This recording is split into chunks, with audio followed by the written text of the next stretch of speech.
नमस्कार, मैं शालिनी और आप देख रहे हैं वर्तमान युग। तो आइए शुरुआत करते हैं आज की खास खबर से।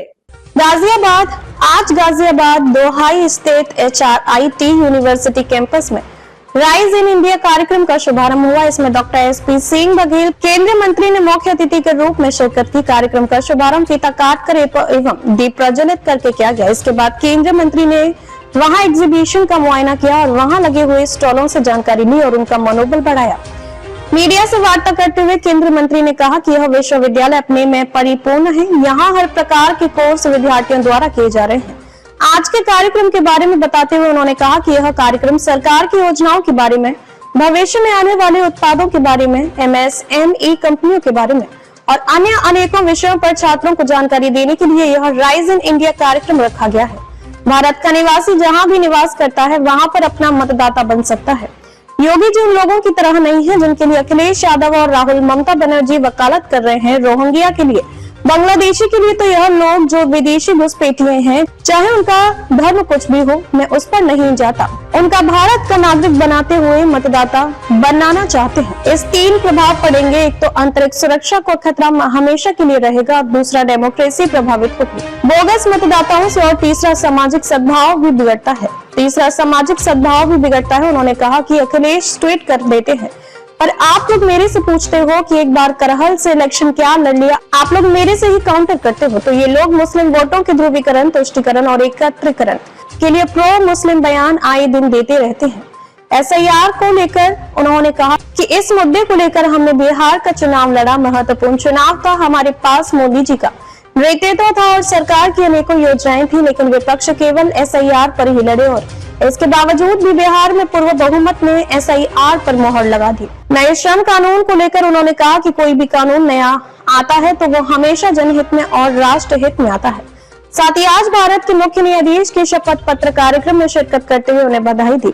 आज आप क्या कार्यक्रम है, किस तरह से ये बेनिफिशियल रहेगा स्टूडेंट्स के लिए, क्या HRIT यूनिवर्सिटी के chancellor doctor Anil ji, vice chancellor, pro vice chancellor, मेरे लिए बहुत खुशी की बात है कि विश्वविद्यालय के द्वारा यहाँ पर एक एग्जीबिशन लगाई गई है। एक तो विश्वविद्यालय 2005 में स्थापित हुआ, आज बहुत अच्छी पोजीशन में है। मैं अकेला ही चला था, 92 मंजिल, लोग मिलते गए, कारवां बनता गया, 7000 से ऊपर छात्र हैं। अब मुझे ढूंढना यह होगा कि कौन सा विषय यहाँ नहीं है, है ना। तो लगभग 20 कोर्स हैं जिसमें BA, MA है, BSc, MSc है, BCom है, MCom है, BLLB है, LLM है, PhD भी है, और इसके अलावा फार्मेसी है, होटल मैनेजमेंट है, MBA, BBA, BCA, ACA है। तो तमाम चीजें और जो करंट टॉपिक्स हैं जैसे AI वगैरह है, उसके बारे में भी यहाँ पर ध्यान रखा जाएगा। और जो एग्जीबिशन और आज का प्रोग्राम है वो नवाचार के बारे में, MSME का, केंद्र सरकार की योजनाओं का, उसको लेकर के है, तो बहुत अच्छा लग रहा है। सर, आप यहाँ हैं लेकिन एक विषय और चल रहा है राष्ट्रीय लेवल पर, SIR फार्म को लेकर। आज अखिलेश यादव ने एक बयान दिया है कि योगी जी भी बाहर ही है, उत्तराखंड के, तो योगी क्यों यहाँ है? भारत का कोई भी नागरिक है वो जहाँ निवास करता है वहां पर अपना मतदाता बन सकता है। योगी जी उन लोगों की तरह नहीं है जिनके लिए अखिलेश यादव और राहुल और ममता बनर्जी वकालत कर रहे हैं, रोहिंग्याओं के लिए, बांग्लादेशियों के लिए। तो ये लोग जो विदेशी घुसपैठिए हैं, उसका धर्म कुछ भी हो, मैं उस पर नहीं जाता हूँ, उनको भारत का नागरिक बनाते हुए मतदाता बनाना चाहते हैं।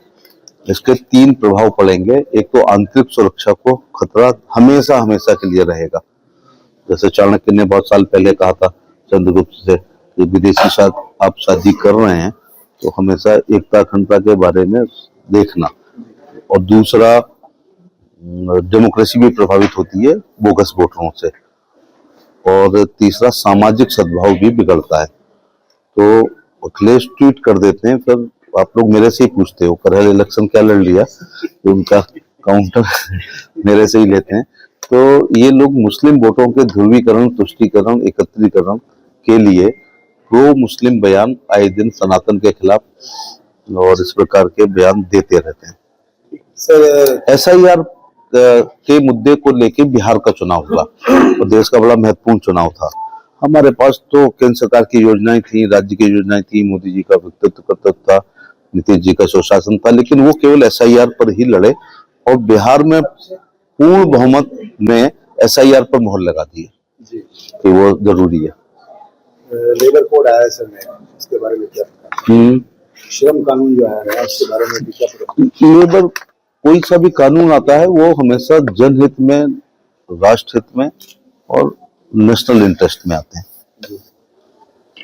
किस तरह से उपयोगी होगा श्रमिकों के लिए, महिलाओं के लिए? गहन अध्ययन करने के बाद ही बता पाऊंगा कि पुराने वाले में और नए वाले में क्या आमूलचूल परिवर्तन आएंगे।